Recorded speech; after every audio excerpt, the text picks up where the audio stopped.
Thank you, Paul, for those very kind words. I resisted the temptation that Theresa May fell for, which was to dance on stage.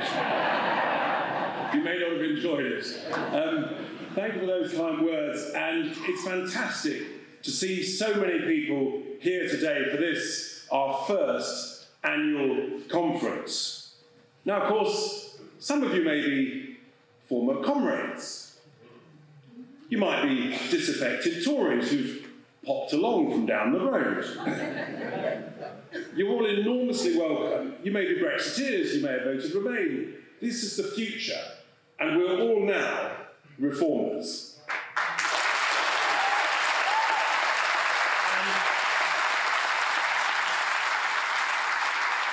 Firstly, I just want to say a massive thank you to Paul, who's done an amazing job organising this event, with all his assistants, stewards, volunteers, who've given so much time to make this happen. Thank you very much.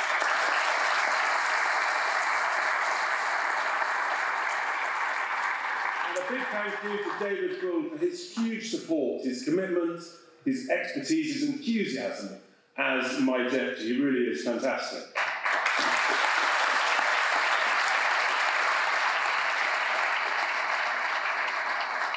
And also to Isabel for those extraordinary words. I mean, powerful, powerful words about where we are. Formidable words from someone who really does know. Now,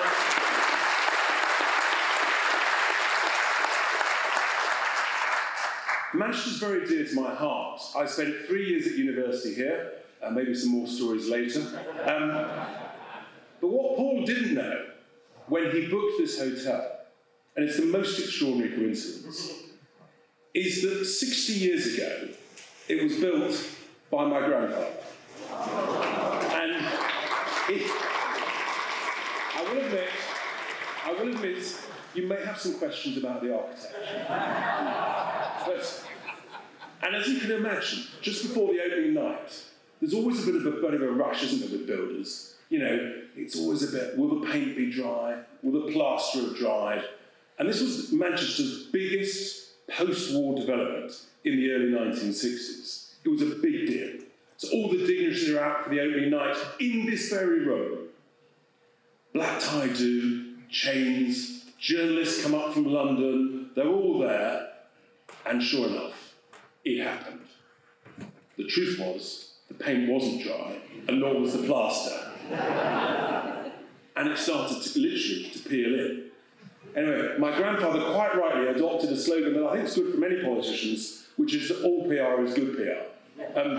In the Mac cartoon the following day in the Evening Standard, there was a picture of a couple of journalists in their black tie, covered in soot and dust, plaster, still resolutely holding on to their glass.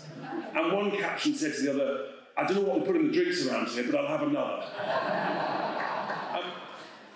We all know that the United Kingdom is an amazing nation. You know, it's got such an extraordinary heritage, an incredible history. We're so proud of that history.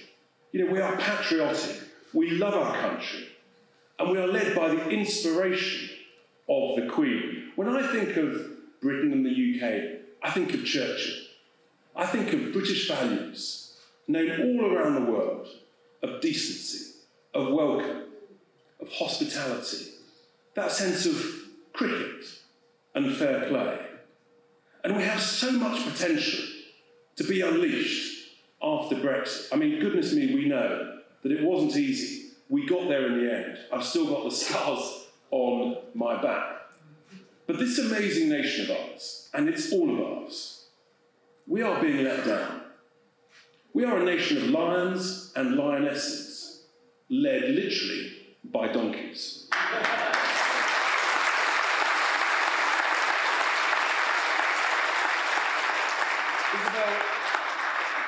Isabel talked about the lack of trust. It is truly shocking, how they can say one thing one day, and within a week, you know that literally if you believe the opposite, it's more likely to happen. They cannot be trusted, and they are utterly incompetent. And let's remember, the slogan of our conference is so true. This is our freedom. It's our future. It's not the government's to lend back to us.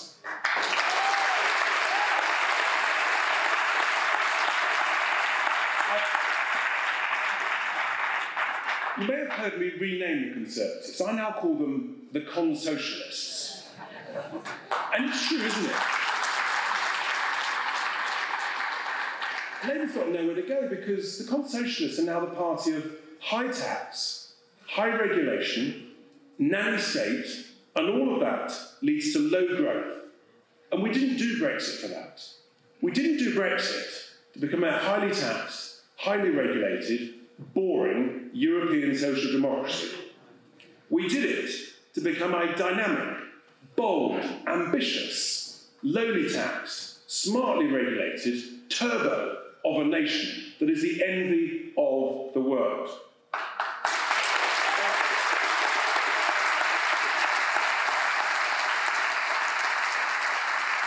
I'm an optimist, and a bit like those journalists at that opening night, the glass is always half full. It's never half empty. And what we now need for this great nation of ours is we need big, bold, brilliant reforms. It's absolutely vital. Because this government has taken away our freedom and our future. And we're now the new brand. And people are hearing us. There's growing awareness. You can see it in the polls. People are saying, I like what they say. That's basic common sense. They tell it as it is. Unlike, as Isabel said, this government that are simply not honest with us. And I think that it's testament, the amazing lineup of speakers that we've had and we've got this afternoon is testament to that. And I would emphasise, well, some of the speakers are independents who like what they're hearing and they're coming to share their thoughts, their views. Now, be under no illusion. When the next general election comes, and I think our base case is it'll be 2023, that's about 20 months away. We will be standing 600 candidates, give or take. We'll be one of only 5 parties standing that many candidates. We've already got around 300, vetted, approved, literally being trained as we speak. By Christmas, we'll be 400. I know many are here today. I know many are thinking about it. And what I would say to you is if we want change, please, I know it's tough. It takes courage. It's not easy raising your head above the parapet. But come with us on this journey. Tell your family, tell your friends of friends, tell your work colleagues, because together we can really shape and influence change. And we have to. And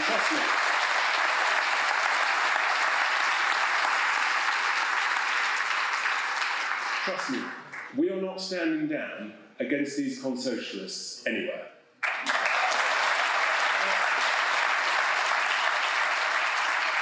I'm going to talk about the 3 things that I think that this next election will be fought on. And the first is the economy. We're the only party standing with a proper economic vision of growth. Because it's only by growing that we can get our way out of this crisis post-COVID. You can't tax your way into another version of austerity. I mean, the current 2 main parties, they're literally outbidding each other. I mean, the Tories, they've literally just imposed the highest tax take for 70 years. Unbelievable. We have a nation where the total tax take of our country now is about 35% of the size of our economy. And yet we've got the lowest growth forecasts. The way out of this is to grow our way out of it. And you do that with our economic vision, the details of which are on our website. But the summary is this. We need to cut taxes hard for the least well-off, the lowest paid. We want to free up 6 million of the lowest paid by raising the threshold of income tax from £12,500 to £20,000.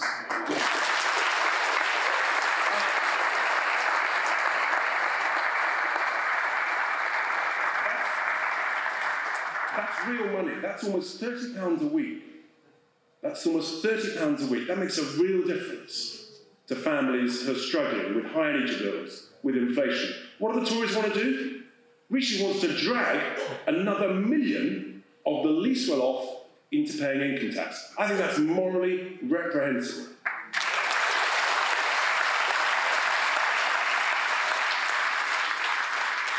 We want to free up well over 1 million of the smallest businesses from paying any income, any corporation tax at all by lifting the threshold from £0 to £100,000 so they can invest in more growth, more software, more people, more equipment.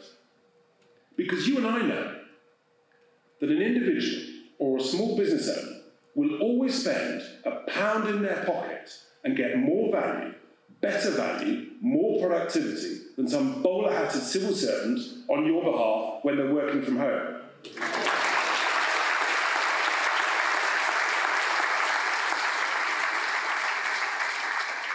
We need to abolish a raft of unproductive, expensive to collect taxes that actually act as a burden, a hindrance, a block, a barrier on growth. We need to be putting the accelerator on growth, not taxing our way back into austerity. And with higher growth, you get higher wages, and that leads to higher tax revenues. It's a basic economic model that the Tories seem to have forgotten. The Treasury officials seem to have forgotten or lost the manual. And the evidence is clear. Take Australia. If we had matched the growth of the Australian economy in the last 15 years, our total tax revenues every single year would be an additional NHS. Just imagine if I gave you another NHS tomorrow. That's the power of growth. That is why we have to grow our way out of this crisis, not tax our way out of it.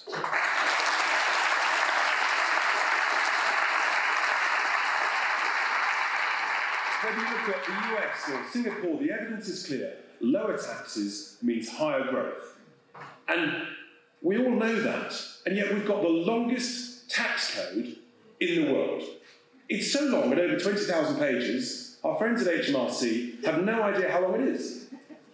The only interesting fact I can tell you is it's 5 times longer than the combined works of Harry Potter. And nothing like as much fun. And let's remember, this is our freedom, it's our future, and it's better off with a growing economy. And then to health. We genuinely have a healthcare crisis in this country. Look, of course, we want to thank the frontline consultants, surgeons, doctors, and nurses for their commitment, their hard work. And the NHS and healthcare in this country must always be free at the point of delivery. But we have to be honest. It may be the most loved healthcare system, but no one's claiming it's the most efficient, or the least wasteful, or the best managed. And we have to also be honest about outcomes. The truth is, sadly, we have some of the worst cancer outcomes across the whole of Europe. You'll never hear another politician tell you that, but it's time we told the truth.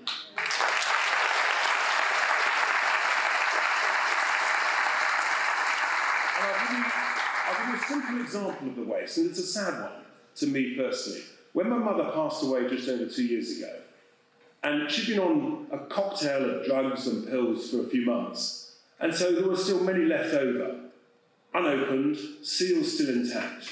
And when the nurse came to pick them up, I was in tears, she was in tears, because she said, not only can they not be reused in this country, they couldn't be used in any developing nation around the world. We couldn't put them in the bin. No. We had to pay to incinerate them. Where is the common sense in that? And that's just one tiny example. If you multiply that across the whole of the NHS, you know that the waste is legendary. And doctors and nurses will tell you that. And David will talk this afternoon powerfully. But the truth is that it is badly managed and we have to do better. And we have a big, bold vision for the NHS. No one else is talking about this. But it's very simple. It's 3 words. 0 waiting lists. 0 waiting lists. Why do we accept being brainwashed that we have to have waiting lists? Most other Western nations don't have waiting lists. They literally look at us and think, what on earth are you doing?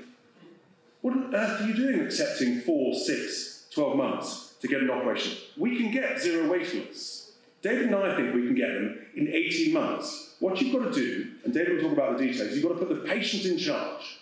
And we've got a bold voucher scheme that we know would transform healthcare in this country.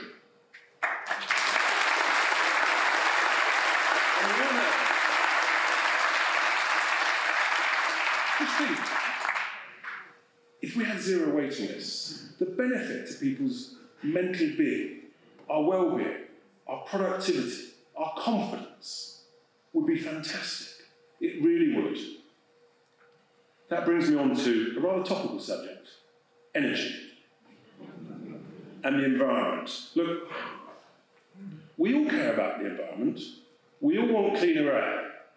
And David and I, we're actually leading the way. Unlike many other party leaders and politicians, both of us have got 100% electric cars.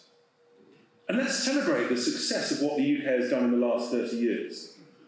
We're actually a world leader. We've cut emissions by over 40%. But the truth is that climate change has existed for thousands of years. And it will always exist.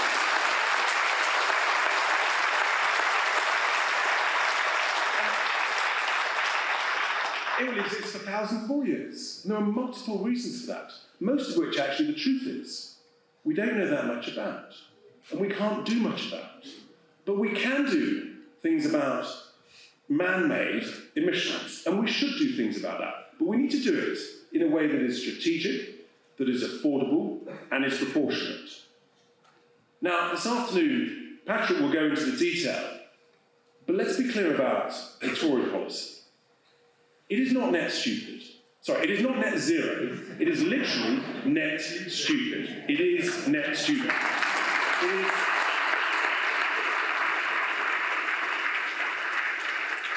It is delusional, it is not achievable, and it will impoverish millions and millions of the least well off in this country of ours. What they will do, their policy will literally send hundreds of thousands of decent British jobs to China and elsewhere. Tens and tens of billions of pounds of our money to China and elsewhere. It costs families hundreds and hundreds of extra pounds on top of the increases we're already receiving. And then there's their boiler ban. Wow. The only thing the boiler ban will do, literally, is freeze your ground. And that's why we've got on our double-decker bus, our open-top bus, literally as of now, it's driving around Manchester to annoy the Tories, and on the side is a slogan.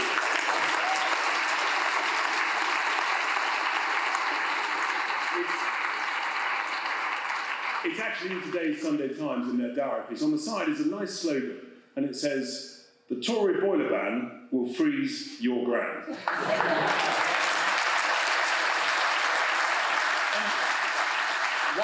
Why would we trust these Tories with the future of our environment and our energy policy when they've mismanaged it so catastrophically in the last decade? I mean, we were a net exporter of energy when they came to power. We're now exposed to Putin.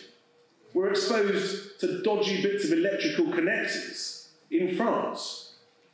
And we've outsourced all our gas storage, our emergency gas storage, to the Netherlands. You couldn't make this stuff up.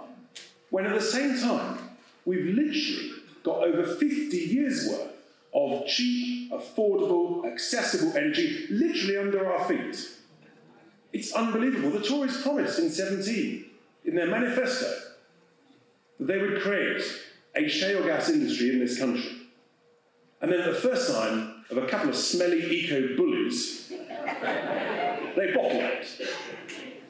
That is no way to run an energy policy in this country. The reform plan is what I call net smart. It'll keep British jobs in this country, it'll keep our money in this country, and it'll reduce people's bills by hundreds of pounds every year. That is a smart policy. The Tory policy is net stupid.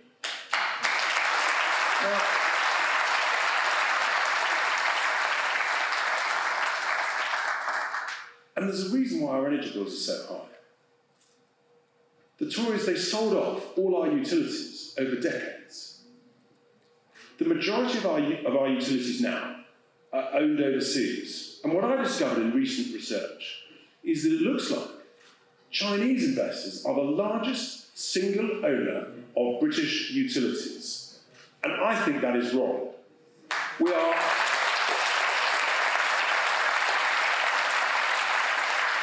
strategically exposed. They can literally when you remember that every Chinese company has to do what the Chinese communist regime says. They can literally turn the lights off in London, the gas off in the west, and the taps off in the north of England. That is utterly foolish. The United States do not allow overseas ownership of critical national infrastructure, nor does France, and frankly, nor should we.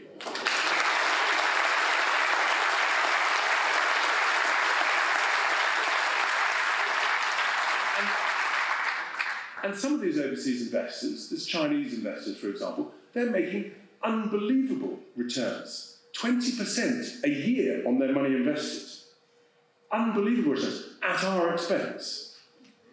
We're literally being ripped off. That's the reason why our bills are so high. And it's the same with the renewable sector. The government asks private equity money, very often again, overseas private equity money, to invest in renewables. They want returns on their money of 15%. UK pension funds only want returns, long-term returns of 3, 4, 5%. So again, we've been ripped off. So our solution is a genuine win-win, and we know it's popular. It polls well. We know this is what the British people want. You can have a win-win solution where we get the benefit of private sector management, but 50% of our utilities should be owned by UK pension funds, and the other 50% should be owned by us, the consumer, the taxpayer. That way, we get the best of both worlds. When the utilities have a good year, we, the taxpayer, save money. That is the right solution, not the Tory solution of outsourcing the ownership, very often overseas.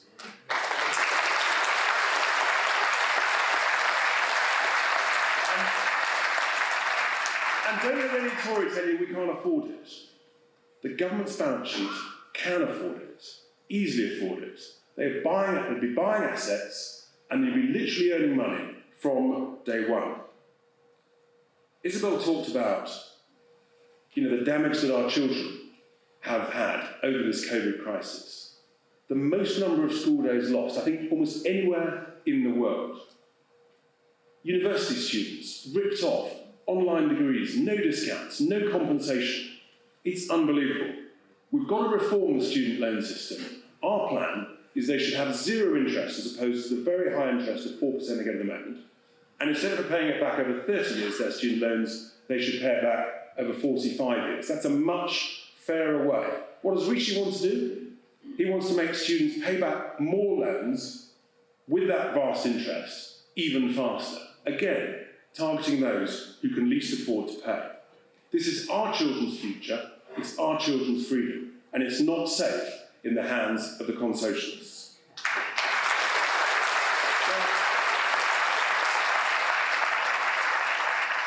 I think we're talking this afternoon about keeping Britain safe and secure in so many ways.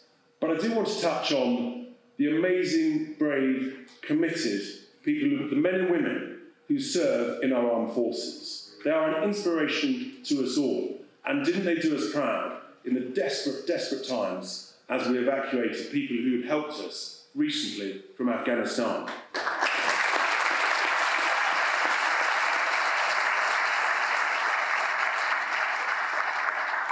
We need to look after our armed forces better whilst they're serving, and also after they have left service and they are veterans. We need to protect them from the vexatious legal claims that, despite this government's promises, are still going on.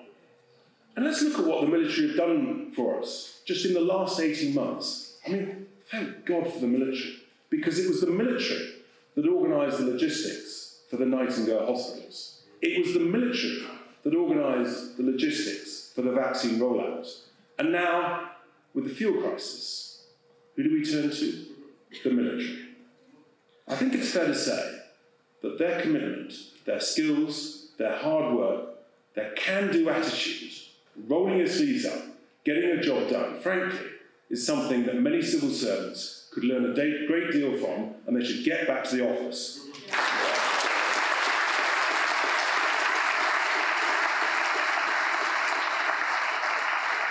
There are so many areas of reform. The BBC, I mean, where do you start and where do you finish? I really don't need to say much more. The BBC needs major reform.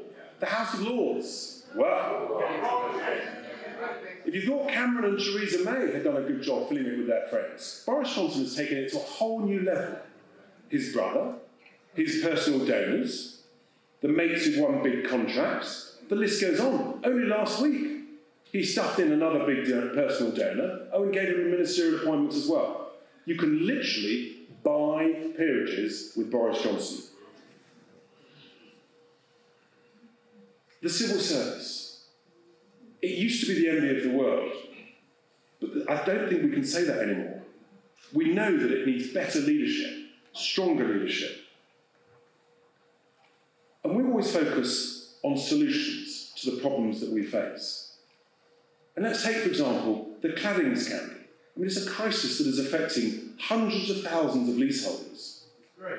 It is an absolute disgrace, sir. You are so right. We came up with a simple 3-point solution that 100% protects the leaseholders. We're the only party to come up with that. This government seems quite happy for thousands and thousands of people to be forced into bankruptcy. It is totally unacceptable because they don't focus on the detail. They don't focus on real people's lives. We're an amazing nation, ladies and gentlemen. We can do so much better. We have so much potential. But it needs real reform. It needs real leadership, strong leadership, principled leadership to ensure that we have more freedom and a better future. Thank you very much.